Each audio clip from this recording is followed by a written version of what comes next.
Halo bosku, selamat datang di channel Alur Cerita Donghua. Semoga kita semua dalam keadaan sehat walafiat dan berlimpah rezeki. Saat ini Mimin ingin membagikan kembali alur cerita dari film Donghua, Legend of Martial Immortal, dan Mimin ingin mengingatkan bahwa konten ini full spoiler. Sebelum menonton jangan lupa subscribe, like dan komen ya. Oh ya, jangan lupa aktifkan juga notifikasinya biar nggak ketinggalan video terbaru. Tanpa basa-basi berlama-lama selanjutnya, yuk kita langsung saja dengarkan cerita terbarunya. 41 absen air mata. Itu, kamu Chen. Kemunculan Ye Chen membuat semua orang tercengang, mata semua orang tajam, dan mereka tidak tahu bahwa Raja Chu juga ada di sana, dan melihat postur tubuhnya, dia harus berjalan-jalan. Putra jembatan Naihe, aku masih ingin mencuri satu dari kota tanpa air mata. Menarik, sekarang menarik. Terlalu banyak orang yang bersorak, mata mereka beralih dari Ratu Suzaku ke Ye Chen, punggung mereka diluruskan, dan mata mereka bersinar. Pikirkan baik-baik, pertama kali kota tanpa air mata dikempiskan adalah dari Kaisar ke-10 dari Great Chu, yang merupakan orang pertama yang melintasi jembatan Naihe dalam sejarah surga. Dewi Kota Air Mata, betapa marahnya dia hari itu. Sekarang datang lagi, dan masih setengah langkah dewasa, dengan kekuatan tempur Kaisar Iblis Tutian, pasti akan lebih seru dari sebelumnya, dan itu akan membuat kota tanpa air mata hancur lagi. Di kota tanpa air mata, apakah ada kekasih Ekaristi? Sulit dikatakan, dia masih sangat persaudaraan. Kupikir dia ingin menculik penguasa kota tanpa air mata. Ekaristi harus sangat ahli dalam pekerjaan teknis semacam ini. Ada berbagai spekulasi, tetapi tebakan menculik penguasa kota tanpa air mata telah menjadi keinginan yang sudah lama disayangi oleh rakyat jelata. Menculik sang dewi bukanlah suatu keterampilan. Jika Anda mengambilnya penguasa kota tanpa air mata, maka kamu benar-benar akan gantung diri. Guai Wulei. Saat dia mengatakan ini, kerumunan menjadi heboh, dan mereka tidak tahu siapa itu. Serigala melolong, dan setelah selesai, mereka masuk ke kerumunan, dan ketika mereka tiba, mereka tidak melihat siapa itu. Guai Wulei. Suara itu tidak masalah, talenta dari tiga alam semuanya mengikuti, terutama monster besar, yang melolong paling keras, membuatmu menangis dan kejam, dan menyuruhmu untuk tidak membantu surga kami, kamu harus memberi Anda berbalik dan berjalan-jalan. Seruan rakyat jelata itu seperti laut dan pasang surut, yang dengan tepat mengungkapkan sebuah kalimat, apa yang diinginkan rakyat, apa yang diharapkan semua orang. Di kota peri, puncak berkabut, ekspresi acuh tak acuh dari penguasa kota tanpa air mata, ada semburat kegelapan, dan mata indah yang kejam juga menyulut nyala api, menatap monyet di kerumunan. Dan saat ini, mereka masih berkeliaran di lautan manusia kemanapun mereka pergi, pasti ada suara. Itu benar, itu adalah Kaisar Kera Kecil, takut terlihat oleh Tuan Kota Wulai, dia akan menembaknya untuk berpindah tempat. Sangat disesalkan. Di dunia, dia tidak bisa lepas dari mata tanpa air mata, berlarian di tengah keramaian, wanita tua itu tidak bisa melihatmu. Keberanian cukup gemuk. Guai Wutir. Teriakan di langit berbintang menjadi jauh lebih heboh. Tidak hanya para junior, tetapi juga para tetua berpartisipasi di dalamnya, dan semua orang sangat bersemangat memikirkannya. Jangan membuat masalah. Ye Chen terbatuk datar di ujung jembatan. Bagaimana mengatakannya, sebelum mengetahui hubungan antara Wulei dan Chusuan, beberapa lelucon tidak bisa dijadikan lelucon, bagaimana jika itu benar-benar nenek Chusuan? Mungkin itu ibu Chusuan, yaitu ibu mertuanya. Kota tanpa air mata harus dimasuki, tetapi orang ini tidak dapat berbalik secara acak. Jika dia membelah seluruh garpu, itu akan menjadi kacau. Kaisar Chu masih harus kehilangan muka. Ini juga berkat dia berpikir seperti ini, jika dia berani berpikir omong kosong, tamparan tanpa air mata mungkin akan dihembuskan, gadis itu bisa membaca pikiran. Guai Wulei. Kata-kata Ye Chen sepertinya tidak terlalu efektif. Para talenta yang hadir masih berteriak sekeras-kerasnya, ingin Kaisar Dacu merasa bangga dengan surga. Bersenandung. Di tengah teriakan, tiba-tiba ada gebrakan di kota Wulai. Kemudian, suara teriakan menghilang. Sekilas, tidak peduli senior atau junior, mereka semua menutupi dahi mereka, masing-masing tampak mabuk, reyot, otak mereka berdengung karena shock. Apakah Anda benar-benar berpikir bahwa wanita tua itu tidak pemarah? Sekarang, semua orang di dunia damai, dan gadis itu sangat pendendam. Ketika saya pergi menemui Ye Chen, saya juga menggosok mata saya, dan mata saya terpesona oleh keterkejutan. Kejutan kota tanpa air mata, saya juga merawatnya secara khusus. Saya bisa mengguncang suci setengah langkah tubuh, sehingga mataku penuh dengan bintang emas, seberapa besar itu. Dia merasa dirugikan karena diperlakukan secara khusus, dan saya tidak menyebutkannya, dan saya mengatakan kepada mereka untuk tidak membuat keributan, sangat mengejutkan saya, apakah itu pantas? Omong kosong adalah omong kosong, masih ada urusan yang harus dilakukan, Anda harus pergi ke kota, Anda harus berbicara dengan Wulei, seperti hubungannya dengan Cusuan, atau rahasia kota Wulei. Berpikir seperti ini di dalam hatinya, dia mengangkat telapak kakinya dengan berani dan menaiki jembatan Naihe. Ye Chen. Di belakangnya, Putri Suzaku melangkah maju, matanya yang indah penuh harapan, berharap Ye Chen bisa menyelamatkan bibinya. Aku akan mencoba yang terbaik. Ye Chen menarik napas dalam-dalam, melangkah maju lagi, dan mendarat di tanah dengan bunyi gedebuk, jembatan Naihe bergetar. Dia berkata mencoba yang terbaik, menunjukkan ketidakberdayaannya. Jika Ratu Suzaku bersikeras untuk menghancurkannya masuk, akan sia-sia untuk memaksanya kembali. Akar obsesi telah tertanam, dan mereka yang dapat menghentikannya tidak dapat menghentikan cintanya. Semua orang di dunia menggelengkan kepala dan bintang emas di mata mereka, dan menatap Ye Chen, ingin melihat apakah tubuh suci yang setengah jadi dapat melewati Naihe tanpa melanggar batas jembatan warisan darah. Ledakan. Ledakan, ledakan.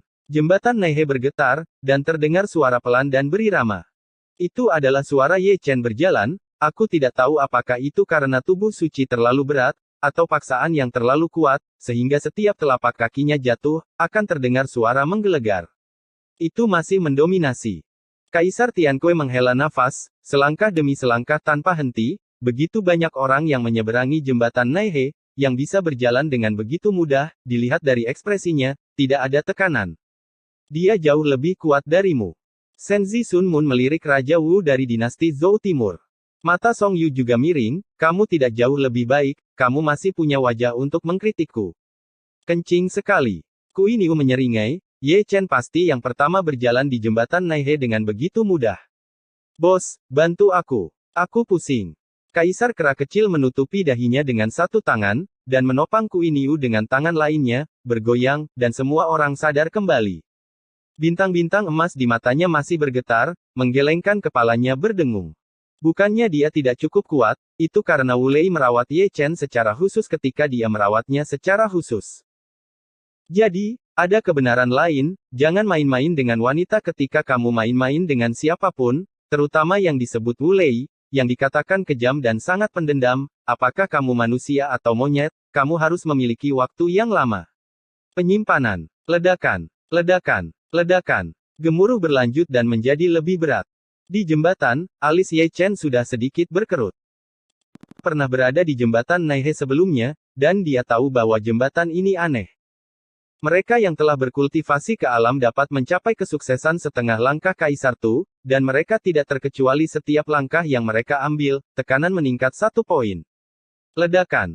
Pada langkah ke-30, dia berhenti untuk pertama kalinya. 30 langkah adalah garis pemisah. Setelah 30 langkah, paksaan akan semakin kuat. Setiap langkah dapat dikalikan, dan itu tetap mengabaikan tingkat kultivasi Anda. Ye Chen mengerutkan kening lagi, dia tidak bisa membayangkan betapa mengerikannya pembatasan di jembatan Naihe itu. Siapa dia? Dia adalah Sein Fisik kuno, puncak Kaisar Semu yang asli, hanya setengah langkah dari penyelesaian Sein Fisik yang hebat, bahkan jika itu adalah paksaan dari tingkat Kaisar Dao, dia dapat menolaknya, tetapi pada saat ini dia merasakan tekanan, dan dia selalu merasa bahwa dia memikul tekanan. Sebuah gunung raksasa setinggi 8.000 kaki. Di luar batasan Kaisar. Ye Chen bergumam pelan, menyipitkan matanya sedikit, mengintip melalui 6 mata samsara, dia bisa menemukan pola tersembunyi di jembatan, tapi ada juga hal-hal yang tidak bisa dia lihat, itu karena dia tidak bisa melihat dengan baik, itu karena tingkat larangannya terlalu tinggi. Untuk waktu yang lama, dia tidak bergerak lagi, dia hanya melihat larangan itu dengan tenang, semakin dia melihatnya, semakin dia ketakutan. Itu jelas sebuah jembatan, tetapi memiliki garis di luar jalan Kaisar. Episode 2842 Terobosan. Mengapa kamu berhenti? Dunia melangkah maju dan menyelidiki. Apa yang diuji Naihe Qiao adalah kemauan dan obsesi. Kultivasi dan kekuatan tempur Ye Chen dapat sepenuhnya diabaikan. Dia adalah pria kejam yang tak tertandingi yang mampu membantai kaisar, jadi dia takut dengan paksaan di jembatan. Jelas, jembatan Naihe tidak sederhana. Para penatua berhenti berbicara omong kosong, dan bahkan merasakan tekanan pada Ekaristi, yang menunjukkan betapa menakutkannya pembatasan itu. Jangan jatuh di atasnya. Kata-kata yang mengkhawatirkan masih ada, surga akhirnya menghasilkan master setengah langkah, dan tahun depan, itu akan menjadi yang tertinggi. Jika jatuh di jembatan Naihe, maka leluhur dari keluarga Ekaristi, papan peti mati tidak akan bisa menahan. Beberapa orang melihat Marven Ye, sementara yang lain melihat Ratu Suzaku. Dia masih di jembatan Naihe, masih berdiri di posisi semula, masih dalam keadaan roh primordial, paksaan yang kuat membuatnya tidak bisa mengangkat kakinya, apalagi menoleh ke belakang, dia hanya terpaku di sana seperti itu, tidak bisa untuk bergerak. Ledakan. Di belakangnya, Ye Chen mengangkat kakinya lagi, dan langkahnya cukup berat. Dia bisa menghancurkan Zundi dengan satu kaki, tetapi dia tidak bisa menghancurkan jembatan Naihe. Sekali lagi, jembatan Naihe tidak mengerikan, yang mengerikan adalah larangan di atas jembatan. Ekspresi Ye Chen acuh tak acuh, dan dia tidak lagi melawan dengan tubuh sucinya, tetapi dengan keinginannya untuk melawan paksaan dunia bawah. Orang-orang memiliki obsesi. Ratu Suzaku memilikinya, dan dia sendiri memilikinya. Obsesi dan kemauan adalah faktor penting untuk menyeberangi jembatan Naihe. Retakan. Retakan. Saya tidak tahu sejak saat itu, suara patah tulang, bergema tiba-tiba, datang dari tubuh suci Ye Chen. Bagian tulang suci patah inci demi inci, dan ada banyak retakan di permukaan tubuh. Di setiap retakan, semua darah emas mengalir, dan dia juga menjadi manusia berdarah. Pada pemandangan itu, hati dunia bergetar, sungguh tubuh suci yang setengah jadi. Tubuh suci juga hancur. Ekspresi Ye Chen acuh tak acuh, dan matanya tenang.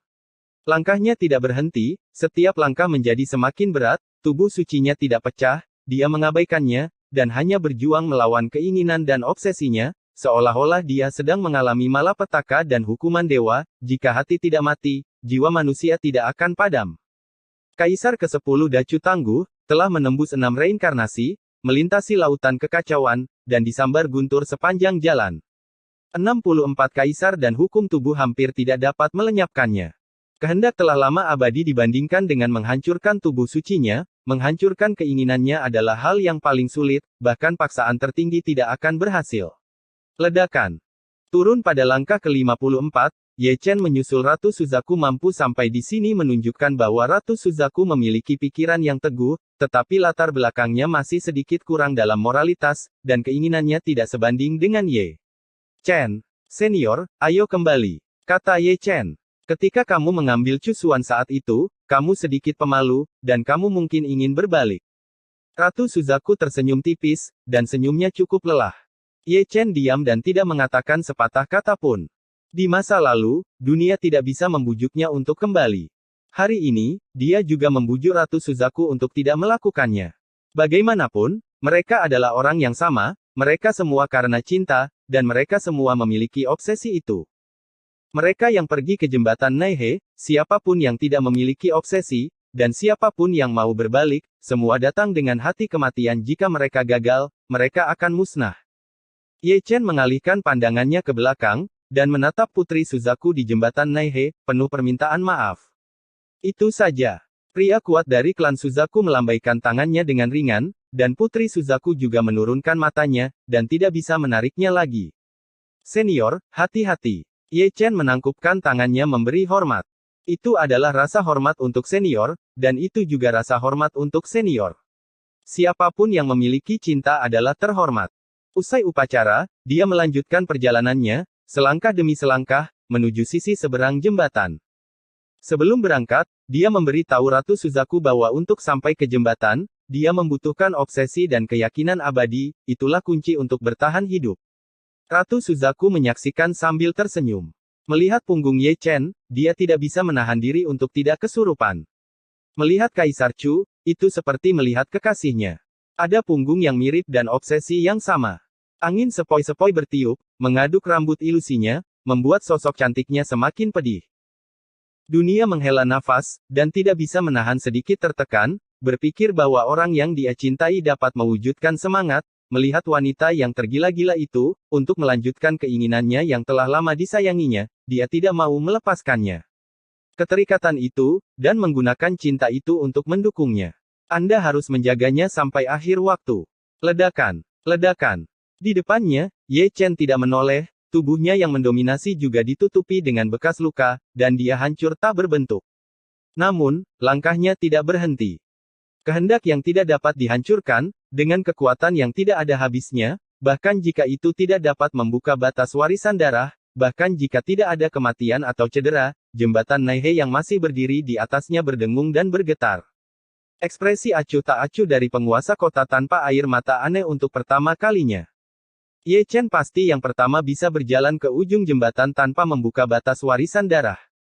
Seberapa kuat kemauannya? Ye Chen memperbaiki tubuhnya lagi, setengah dari tubuh sucinya telah roboh.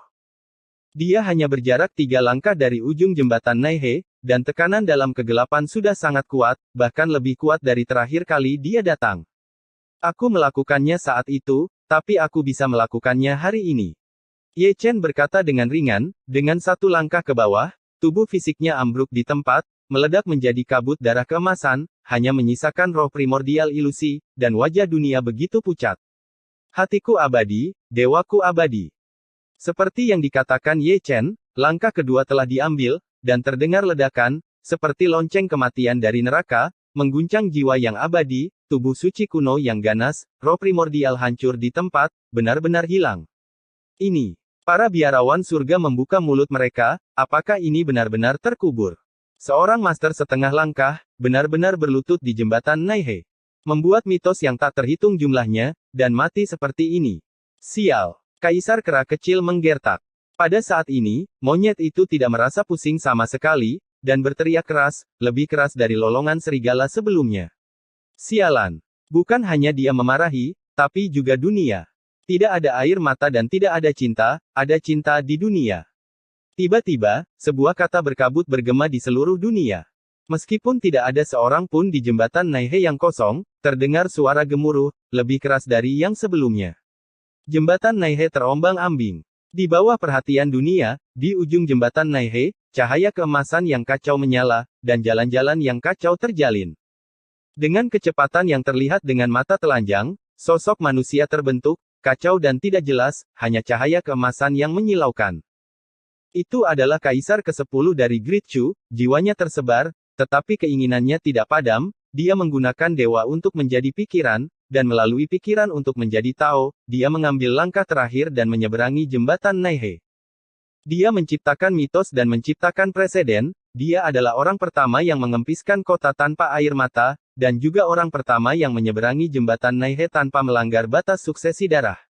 Lebih mendominasi. Aku akan mengatakannya. Tidak mudah mati. Kui Niu meletakkan tangannya di tangannya, siap menangis, lalu menutupinya. Ada apa, sangat mengerikan setiap saat, dan seperti ini setiap waktu. Aku sudah melakukan perhitunganku, tidak apa-apa berpura-pura. 2 kali pertama tanpa air mata diberikan kepada Marven Ye, Sultan. Ceritakan keseluruhan ceritanya, ini adalah kota tanpa air mata, jangan ikuti aku seperti itu. Goda Wu Lei, Dion orang yang sama, dia mati lemas 2 kali, dan 2 belenggu putus jembatan Naihe di keluargamu sepertinya tidak terlalu efektif untuk Kaisar Dacu. Bersenandung. Kota tanpa air mata bergetar lagi, dan lingkaran cahaya cemerlang tiba-tiba muncul. Setelah selesai, kerumunan orang yang hadir berguncang satu demi satu. Kali ini, akan ada lebih banyak orang yang mendapat perawatan khusus. Misalnya orang tua yang mengatakan baru pertama kali. Misalnya, serangga kecil yang memanggilnya jalang. Misalnya, sapi tua bodoh yang tidak berkata apa-apa. Bukan itu yang aku katakan. Ye Chen mencengkeram dahinya, terhuyung-huyung, dia dipukul 2 kali, dan mendapat perhatian khusus kedua kali, kali ini, dia terkejut lebih keras, dan 7 lubangnya berdarah. Episode 2843 makan 2 kali. Bersenandung, bersenandung, bersenandung. Dengung kota tanpa air mata berlangsung lama. Pergi untuk melihat pemandangan langit berbintang sangat menarik perhatian. Bakat dari 3 alam semuanya mengejutkan seolah-olah dirasuki setan. Sekilas, mereka terlihat seperti menari bersama. Bukan itu yang aku katakan. Ye Chen adalah orang pertama yang sadar kembali, dan diam-diam melafalkan hati suci Jue, bintang emas di matanya menghilang. Berbicara tentang kota tanpa air mata, dia benar-benar luar biasa. Gemetar ini, bahkan tubuh sucinya yang setengah jadi, tidak tahan. Apa yang harus saya lakukan? Saya ingin memarahi ibu saya. Suara dengungan itu padam, dan orang-orang di dunia berdiri berdampingan. Meskipun wajah mereka gelap, mereka semua tenang. Dari Kaisar Zun hingga para junior, mereka semua jinak seperti anak domba. Temperamennya tidak terlalu baik, seperti ukuran tubuhnya, yang agak seperti orang yang kejam. Episode kecil berlalu, dan mata terfokus pada jembatan Naihe lagi. Ye Chen menerobos, tetapi Ratu Suzaku masih terjebak di sana, dan roh primordial ilusi begitu hancur sehingga dia tidak bisa mengangkat kakinya, kecuali dia berbalik, dia tidak akan pernah pergi hidup-hidup. Ayo kembali. Tuan Kota Wulai berkata dengan tenang, kata-katanya tidak jelas dan tidak berperasaan. Ada cinta sejati di dunia ini. Ratu Suzaku menggertakkan giginya dengan erat dan tidak pernah menoleh ke belakang. Dia juga wanita yang kuat. Dunia menarik napas dalam-dalam, sosok sunyi itu penyayang, penuh kasih, terobsesi dan percaya diri, bukan karena dia terlalu keras kepala, tetapi wanita sentimental itu terlalu bodoh dan bodoh. Roh primordialnya mulai menghilang sedikit demi sedikit. Wanita yang tergila-gila itu tidak tahan lagi dengan paksaan, dan air mata ilusi mengalir di seluruh pipinya. Ye Chen menyaksikan diam-diam tanpa mengucapkan sepatah kata pun. Itulah jalan yang dia pilih, dan orang luar tidak bisa memaksanya, atau, sejak awal, dia memilih jalan buntu ketika dia jatuh cinta dengan dunia manusia, dia ditakdirkan untuk menghancurkan jembatan Naihe. Namun, saat hidup dan mati memiliki keberuntungannya sendiri, jiwanya, yang dihancurkan inci demi inci, dipadatkan inci demi inci, membentuk kembali tubuh aslinya, dan juga membentuk kembali tubuh fisiknya, matanya yang jernih dan indah menjadi lubang hitam. Untaian rambut menjadi merah tua, darah yang mengalir di tubuh juga berubah menjadi hitam pekat, dan roh jahat yang lebih bergejolak pun mengepul. Batas penerus darah. Kamu melakukannya dengan indah. Orang-orang di dunia mengangkat suara mereka lagi, dan teriakan mengguncang bintang-bintang. Mereka semua mengenali keadaan seperti apa itu. Membuka darah dan mengikuti batas telah menjadi konfigurasi standar jembatan Naihe. Ini juga akan menjadi kebenaran abadi. Para tetua lebih banyak mengelus janggut mereka, yang sangat berarti. Tidak ada yang membantah pernyataan ini. Memikirkan kembali Kaisar ke-10 dari Great Chu, Jenderal Dewa Kelima, dan Raja Wu dari dinasti Zhou Timur, siapapun yang tidak membuka batas suksesi darah di jembatan Naihe semuanya tanpa harapan dan nirwana. Ye Chen tersenyum, tidak ada kematian atau cedera untuk melawan paksaan, ada obsesi dan keyakinan untuk melawan kehendak kegelapan, tidak peduli betapa sulitnya, Ratu Suzaku tidak memiliki alasan untuk gagal. Ledakan, ledakan, ledakan. Suara bang-bang adalah suara langkah kaki Ratu Suzaku, cukup berat, dan alam semesta bergoyang saat dia menginjaknya, selangkah demi selangkah, dia berjalan dengan paksa ke ujung jembatan Naihe. Langkah terakhir jatuh, dan mata hitamnya meneteskan air mata kristal lagi, dia melakukannya, menembus level yang belum dia tembus, dan memenuhi keinginannya yang telah lama disayanginya. Sangat menyentuh. Kui Niu memelintir hidungnya, menyekanya pada Kaisar Kera kecil, dan menyekanya lagi dan lagi. Setelah menyelesaikan pekerjaannya, Kaisar Kera kecil memegang tongkat besinya, menunjuk ke selangkangan seseorang, dan menusuknya dengan keras, dia tidak tahu apakah telur itu pecah atau tidak, dan perasaannya pasti masam. Lulus. Hati gantung suku Suzaku akhirnya jatuh ke tanah. Ratu tak tertandingi dari sukunya, yang tidak mempermalukan reputasi termasyhur dari cara pewarisan kaisar, membuka batas suksesi darah dan menamparkan kota tanpa air mata di muka. Langkah ini untuk menyelamatkan muka. Kota tanpa air mata dikempiskan 2 kali hari ini. Orang-orang tua itu tertawa bahagia. Ye Chen menyeberangi jembatan Naihe, dan Ratu Suzaku juga menyeberanginya. Belum pernah terjadi sebelumnya 2 orang menyeberanginya dalam 1 hari. Pergi melihat jembatan Naihe, sosok Ye Chen dan Ratu Suzaku cukup berkesan. Katakanlah Ye Chen adalah orang pertama dalam sejarah surga yang dihancurkan oleh Wu Lei. Sedangkan Ratu Suzaku adalah orang pertama yang menyeberangi jembatan Naihe sebagai seorang wanita. Bersenandung. Diiringi dengan suara mendengung, gerbang kota Notters terbuka. Kemudian, saya melihat sosok cantik dengan pakaian putih berjalan keluar perlahan, menyelimuti Xianxia. Seperti mimpi, dengan wajah memikat, tetapi dengan ekspresi acuh tak acuh, tanpa air mata dan tanpa hati, persis sama dengan Chu Xuan saat itu. Aku akan membawamu untuk memberi penghormatan kepadanya. Ratu Suzaku tersenyum dengan air mata, meraih tangan peri berbaju putih, berbalik perlahan, dan berjalan pergi selangkah demi selangkah. Mengapa? Dunia menghela nafas lagi, dia mencintainya, tetapi dia mencintainya, dia telah lama terkubur, tetapi dia dan dia sama-sama hidup, satu tergila-gila, satu tanpa air mata. Tanpa air mata menonton dengan tenang, saya tidak tahu harus berpikir apa, dia belum menerobos, tetapi dia melanjutkan keinginannya yang telah lama disayangi, cinta di dunia. Apa hal yang aneh? Sosok cantik Ratu Suzaku berangsur-angsur kabur, menarik wanita tanpa air mata dan kejam itu menghilang di ujung galaksi, langsung menuju kampung halamannya. Pada titik ini, orang-orang di dunia memejamkan mata dan menatap He Qiao lagi, bertanya-tanya apakah masih ada orang yang ingin naik jembatan untuk melewati penghalang. Setelah menunggu lama, tidak ada yang terlihat pergi naik lagi. Drama telah berakhir. Semua orang di dunia menghela nafas, ada suka dan duka hari ini, tidak semua orang sejahat Ye Chen, dan tidak semua orang seberuntung Ratu Suzaku, yang belum pernah menyeberangi jembatan Naihe, telah menjadi debu sejarah, bahkan sampai mati, tanpa pernah melihat kekasihnya lagi. Sepertinya masih ada drama. Banyak orang menggosok dagunya. Meskipun tidak ada yang naik jembatan lagi, Kaisar ke-10 Dacu masih berdiri di ujung jembatan Naihe. Dilihat dari postur pria itu, dia tidak berniat untuk pergi, dan jika dia menyeberangi jembatan Naihe, pasti telah terjadi sesuatu. Ledakan. Tiba-tiba terdengar ledakan, yang bergema di seluruh alam semesta.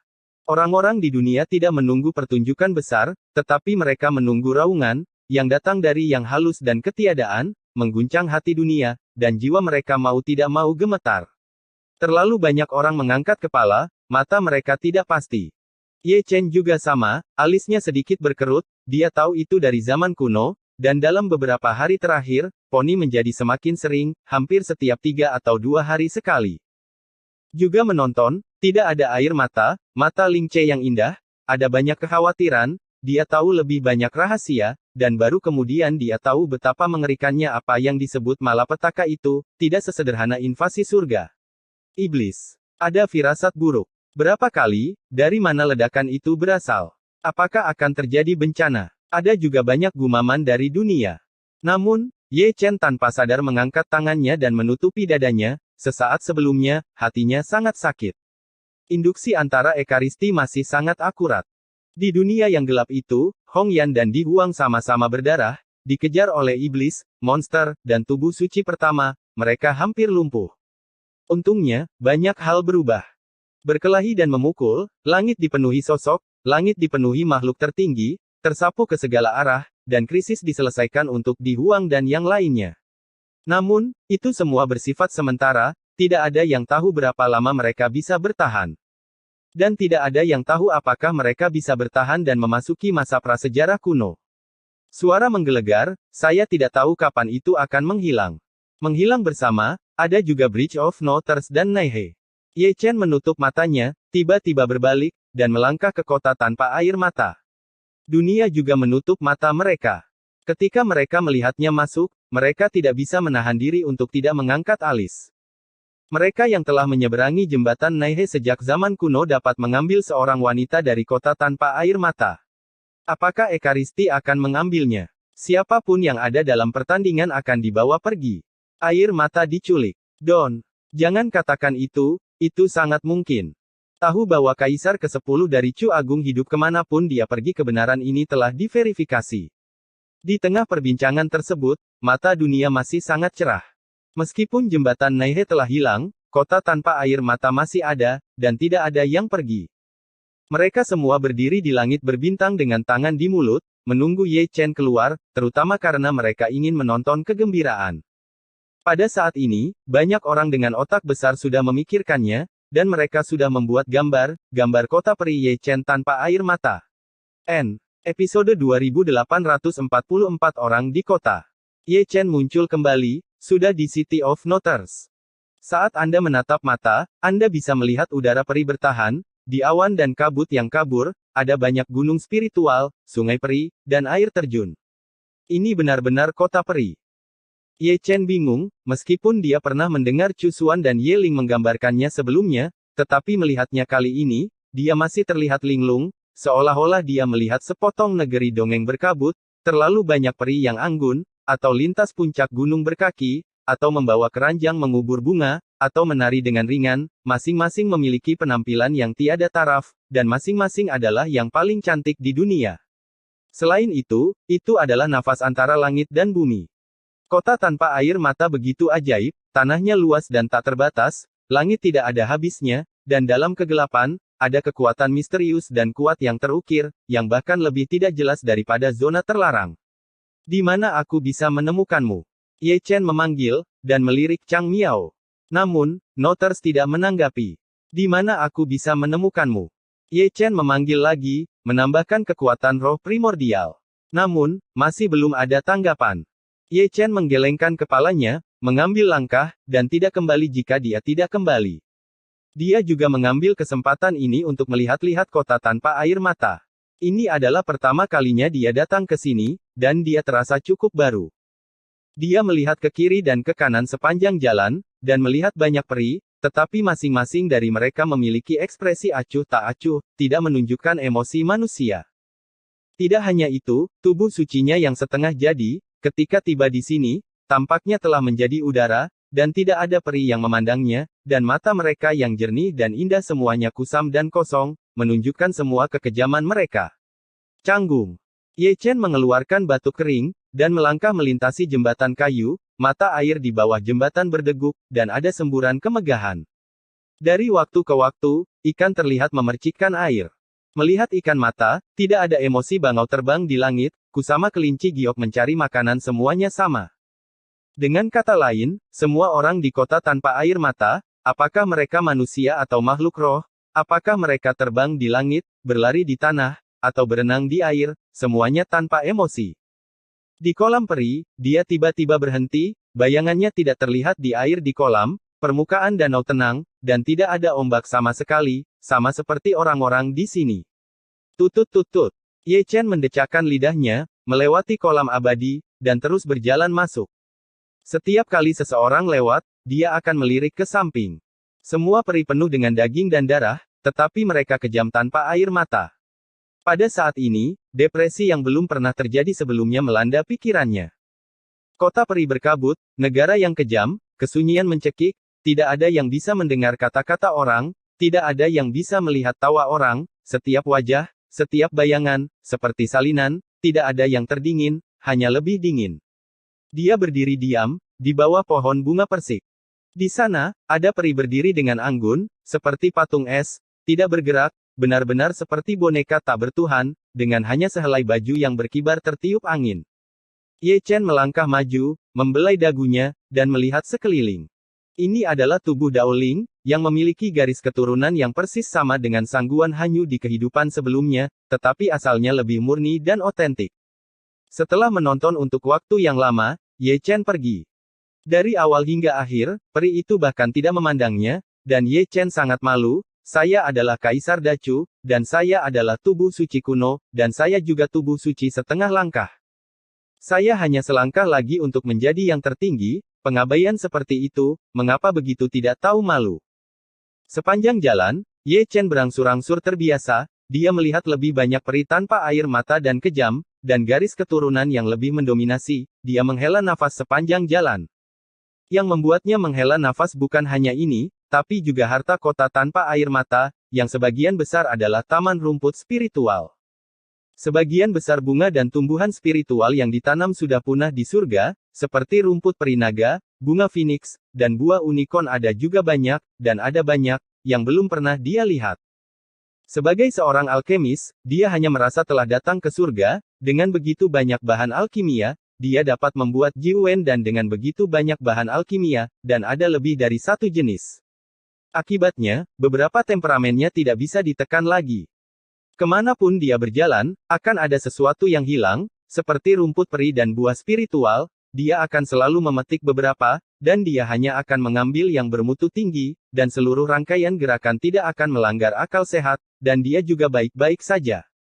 Kota peri tanpa air mata dan kejam juga memiliki keuntungan, diadakan secara terbuka, Dan peri yang lewat tidak peduli, sepertinya segala sesuatu di dunia tidak akan membuat mereka merasakan riak sedikit pun.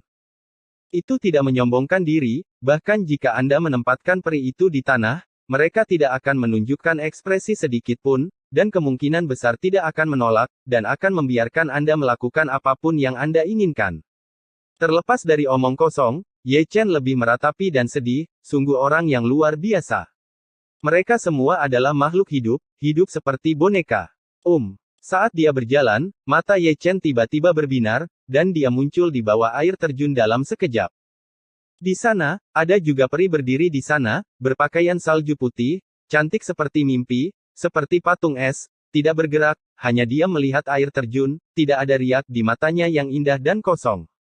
Ye Chen melangkah maju, merasa gelisah. Wanita ini adalah reinkarnasi dari Dacu. Namanya Yue Chan, dan dia milik istana Guanghan Kaisar Bulan di kehidupan sebelumnya.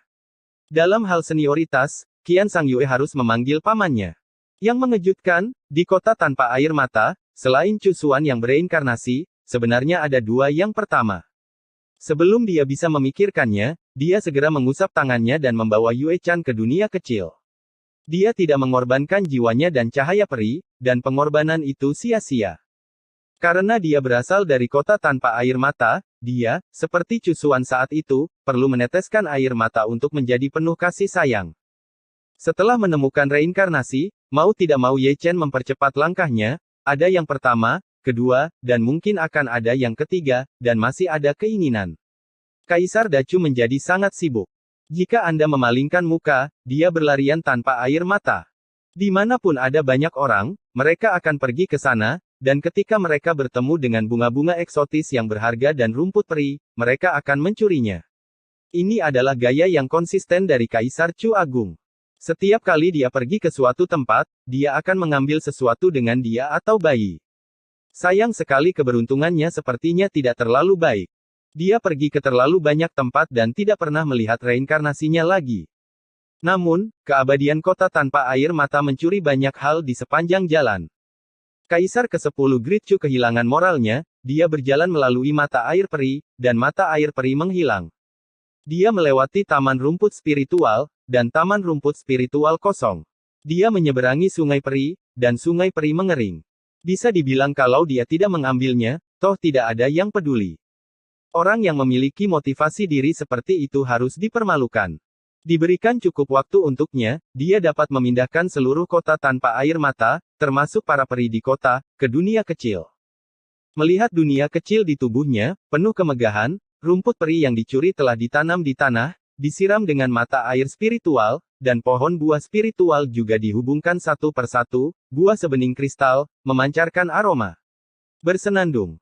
Diiringi oleh suara mendengung, sebuah gunung yang curam dipindahkan ke dunia kecil olehnya, dan selusin gunung raksasa berikutnya semuanya tertata rapi. Itu juga karena ketidakhadiran Kaisar Huang dan Hongyan. Jika Anda melihat generasi muda Anda seperti ini, Anda pasti bersyukur. Tak satu pun dari kami yang berani melakukan kesalahan. Anda sangat luar biasa. Dan Wu Lei, kemana kamu pergi, tidak peduli dengan hal seperti ini. Di bawah bulan, Ye Chen berhenti lagi. Tidak jauh dari timur, ada patung giok putih, yang panjangnya 8.000 kaki, diukir dengan seorang wanita, persis sama dengan Chu Xuan dan Chu Lingsheng. Di bawah sinar bulan yang cerah, patung giok putih itu suci dan tanpa cacat jika diperhatikan dengan seksama, sebenarnya ada penampakan yang menyertainya. Ye Chen menyipitkan matanya sedikit, karena dia mendengar Ye Ling menyebutkan patung ini, dia tidak terkejut. Yang mengejutkannya adalah ada kekuatan halus dalam patung giok putih, seperti kekuatan pemikiran Buddha, seperti dupa dari Taoisme, tidak terlihat dan tidak berbentuk, tetapi itu benar-benar ada, dan saya tidak tahu berapa tahun telah diabadikan. Saya tidak tahu kapan, dia baru saja pergi, berjalan jauh-jauh, menelepon, memanggil tuan kota tanpa air mata, apa-apaan ini, biarkan saya masuk, di mana Anda? Ciluk Ba. Sayangnya, tidak ada yang menjawab panggilannya. Melihat situasi Wu Lei, dia menarik napas dalam-dalam dan menatap gunung peri di kejauhan. Gunung peri itu curam dan indah, kabur di antara awan dan kabut, seperti peri dengan kerudung polos menutupi setengah wajahnya, terkurung di bawah udara peri yang tersisa. Ye Chen berpikir dalam hati, jika gunung diangkat, akan ada banyak gerakan, atau, temukan beberapa peri cantik, lepas semua pakaian mereka, dan gantung di pohon, gambarnya pasti sangat menarik, tidak sedikit keluar dari tempatnya ketika berita besar datang, Tuan Kota Wulai tidak memiliki ingatan yang panjang. Dengan ide ini, produk ini akan berlalu. Ledakan. Ledakan berikutnya cukup keras di kota yang sunyi tanpa air mata di tengah puing-puing yang berterbangan, istana dan paviliun yang berdiri di atasnya juga runtuh. Raungan seperti itu menyebar ke langit berbintang. Pada saat itu, saya tidak tahu berapa banyak orang yang memasang telinga mereka, dan saya tidak tahu berapa banyak orang tua yang mengelus jenggot mereka. Orang tua itu mengetahuinya, Ekaristi membuat masalah. Dengarkan suara itu, pasti ada gunung yang runtuh. Seharusnya ada perselisihan, dan juga mengganggu latihan dengan Wulei, setengah melangkah Ekaristi pemimpin divisi. Mungkin, Tuan yang berusaha keras untuk gagal. Ada jeda dalam diskusi, satu demi satu, orang-orang berbakat berkumpul bersama, segala macam tebakan, tidak peduli apa itu. Itu cukup untuk membuat mata mereka bersinar. Katakan saja, Kaisar ke-10 Dacu akan hidup kemanapun dia pergi, bahkan ketika dia memasuki kota tanpa air mata. Ledakan, ledakan, ledakan. Ketika dunia menyaksikan, ada suara gemuruh lagi di kota tanpa air mata, dan gerakannya lebih keras dari sebelumnya. Meskipun mereka tidak bisa melihatnya, mereka masih bisa membayangkan pemandangannya, seorang pria bernama Ye Chen mengangkat satu demi satu gunung spiritual dan menghancurkan satu demi satu istana. Seks urin. Sebagai pendiam sebagai putra Kaisar Xuanyuan, dia ingin menceritakan dua kata ini. Di masa lalu, ketika Kaisar Huang dan Hongyan masuk, dua makhluk tertinggi yang sebenarnya tidak berani terlalu lancang, dan mereka mencapai kesuksesan besar dalam 1,5 langkah, sangat luar biasa. Dibandingkan dengan ini, aku lebih peduli pada para peri itu. Sun Mun Senzi menyentuh dagunya, jangan sakiti orang lain, kamu harus berbelas kasih. Aku tidak tahu apakah Lao Qi akan mengembalikannya kepadaku. Kaisar Kera menyeka mulutnya. Aku tidak punya istri. Kui Niu menggosok hidungnya. Saya khawatir Ekaristi akan dipukul. Kaisar Wuji berkata dengan sungguh-sungguh. Semakin keras gangguannya, semakin keras pukulannya. Ini pasti. Keberhasilan setengah langkah Chen mungkin tidak cukup untuk dilihat. Yang terpenting Wulei sangat pendendam. Episode 2845 Aku bertemu nenek. Ledakan. Gemuruh. Malam di City of Noters cukup meriah. Ye Chen telah mengaktifkan mode tak tahu malu, membuat keributan kemanapun dia pergi. Saya tidak tahu berapa banyak gunung peri yang dihancurkan olehnya. Untuk pertama kalinya, Ye Chen berhenti, memanjat dan melihat ke kejauhan, dan melihat banyak tempat berantakan, dan bahkan dia malu untuk membuat masalah lagi. Kota peri yang baik benar-benar dikacaukan olehnya, dan di sana tidak ada air mata ketika dia tiba. Adapun peri kota tanpa air mata, dia telah melihat banyak dari mereka, dan dia mengabaikan masalahnya, seolah-olah dia tidak ada hubungannya dengan mereka. Cintamu membuat keributan, dan itu meledakkan seluruh kota no air mata mereka tidak akan cemberut sama sekali, tidak egois. Berubah-ubah. Ini akan menjadi jawaban Ye Chen.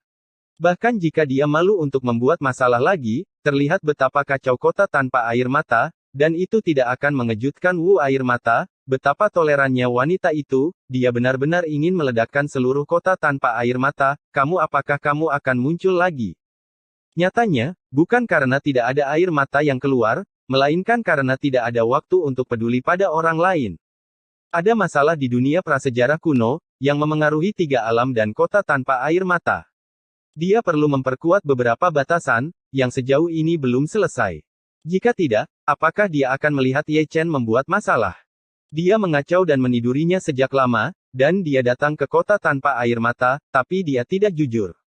Mengapa tidak ada gerakan? Ada banyak suara ragu di langit berbintang.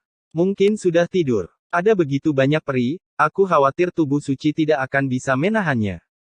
Orang tua dan orang yang tidak bermoral akan berkumpul dan mengobrol, tidak tahu apa yang sedang terjadi di dalam, jadi mereka hanya bisa mengambil keputusan sendiri. Kota tanpa air mata. Mereka semua adalah peri, dan itu adalah kota kecil yang lembut. Jika Anda berjalan-jalan, Anda mungkin akan takut untuk keluar. Tubuh suci penuh dengan energi dan darah, dan tidak dapat menangani orang banyak. Berpikir seperti ini, masih sangat bisa diandalkan. Aku juga ingin masuk. Kaisar Kera kecil berteriak lagi, memikirkan begitu banyak keindahan membuatnya bersemangat. Ledakan, ledakan, ledakan. Di tengah suara yang meragukan, ada raungan lain. Melihat kota tanpa air mata, ada gunung raksasa setinggi 8.000 kaki, yang tampaknya telah menjadi roh, dan bergerak di udara. Tepatnya, seseorang membawanya. Dia melanjutkan karirnya yang nakal, dan dia mengangkat gunung besar di tubuh semut, sehingga setiap langkah jatuh, dan alam semesta bergolak. Tujuannya cukup jelas, itu adalah gunung peri tidak jauh, dia ingin menghancurkan gunung yang dia bawa di gunung peri itu. Pemandangan dua gunung yang bertabrakan harus sangat menarik perhatian, dan suara gemuruh pasti sangat keras. Ayo.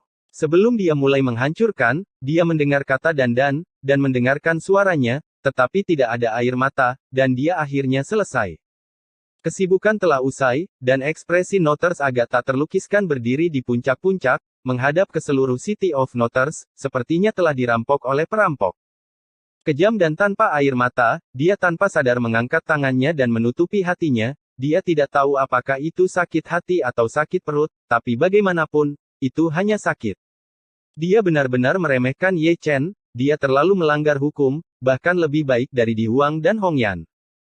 Kali ini, dia keluar lebih awal, jika dia terlambat 1 atau 2 hari, sebagian besar peri di kota air matanya akan digantung di pohon, mendengarkan seseorang berbicara tentang mimpi mereka. Ledakan.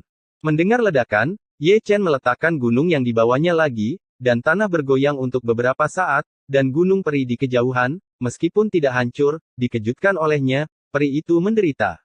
Di kedalaman, dia naik ke puncak gunung.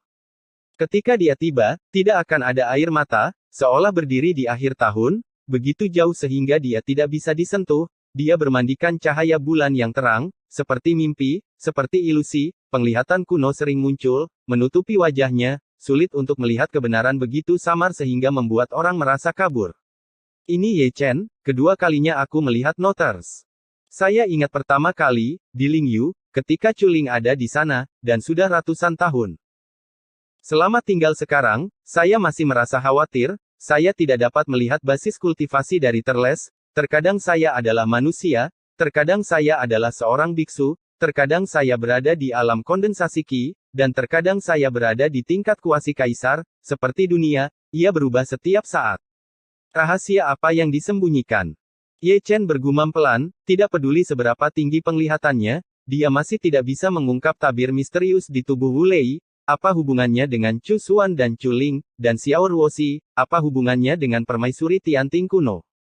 Melihat Ye Chen, mata Wu Lei yang kejam menyalakan api yang membara lagi, dan ada sentuhan hitam di pipinya yang acuh tak acuh, dorongan untuk memukul seseorang sampai mati datang dengan santai, dan itu sangat kuat. Aku pernah melihat nenek. Ye Chen memperbaiki tubuhnya, melipat tangannya dan membungkuk, berkata nenek, itu manis. Bukan menyombongkan diri, kali ini aku menelepon nenek, aku tertegun sejenak tanpa menangis, apa-apaan ini nenek? Ye Chen meliriknya, melihat ekspresi tanpa air mata, itu jelas bukan nenek. Jadi, dia menundukkan tangannya untuk kedua kalinya, saya telah melihat ibu mertua saya. Dengan kedutan di mulut Wu Lei, dia turun satu generasi lagi, dan ibu mertua ini juga memanggilnya sehingga dia tertangkap basah. Juga tidak. Ye Chen melirik diam-diam, menangkupkan tangannya dan membungkuk lagi, aku telah melihat adikku. Sekarang, aku ingin tertawa tanpa air mata, dari nenek ke ibu mertua, dari ibu mertua ke kakak perempuan, selanjutnya waktu, apakah Anda ingin saya memanggil Anda seorang gadis, dan saya bahkan tidak tahu siapa saya apakah pantas untuk berteriak seperti ini. Apa hubunganmu dengan Chu Xuan dan Chu Ling? Ye Chen tidak memberi hormat lagi, dia memandang Wu Lei dengan ragu-ragu, dia harus mencari tahu, pertanyaan ini telah mengganggunya selama ratusan tahun. Lalu, dari sudut pandangmu, apa hubungan antara aku dan dia? Wu Lei berkata dengan tenang. Saudari kembar 3, yang ini yang paling bisa diandalkan. Kalau begitu mereka adalah saudara kembar. Aku bilang saudari, kamu tidak asli. Ling dan Wu Lei dianggap sebagai saudara kandung, dan mereka secara sadar menempatkan Wu Lei di belakang Chu Ling. Adapun dia berubah menjadi saudara ipar. Tanpa air mata dan tanpa kata-kata, cukup pindai Ye Chen ke atas dan ke bawah. Sejujurnya, ini adalah kedua kalinya dia mendengar kalimat ini, saudari. Dahulu kala, ada juga orang yang berani memanggil saudara perempuannya, dan orang itu terlihat persis sama dengan yang ada di depannya, bahkan temperamen tak tahu malu di tulangnya juga sama. Itu benar, pria itu adalah Kaisar Zun, dan dia pernah ke City of Notter sebelumnya, dan dia lebih lugas daripada Ye Chen. Dia tidak bertanya siapa dia, dan hanya memanggil saudara perempuannya ketika dia muncul. Kakak. Ye Chen melambaikan tangannya ketika Wu Lei tidak mengatakan apa-apa. Wu Lei menarik napas dalam-dalam dan menatap Ye Chen lagi. Kaisar Zun adalah seorang kaisar, saya dapat menanggungnya, tetapi mengapa Anda begitu sadar diri? Dengan cara ini, aku masih memanggilmu kakak ipar. Kita semua satu keluarga, ipar tidak berbicara omong kosong. Ini bukan ipar berbicara. Tentang kamu, mengapa tidak ada air mata dan tidak ada hati? Ye Chen telah meletakkan tangannya di tangannya dan menemukan tempat yang nyaman, dia tidak berhenti berbicara, katanya saudara ipar, dan ketika dia mengucapkan dua kata ini, nadanya sangat kuat, tidak seperti mengobrol, itu jelas memarahi, dan dia membicarakannya sepanjang waktu sebagai saudara ipar, dia menguliahi adik iparnya.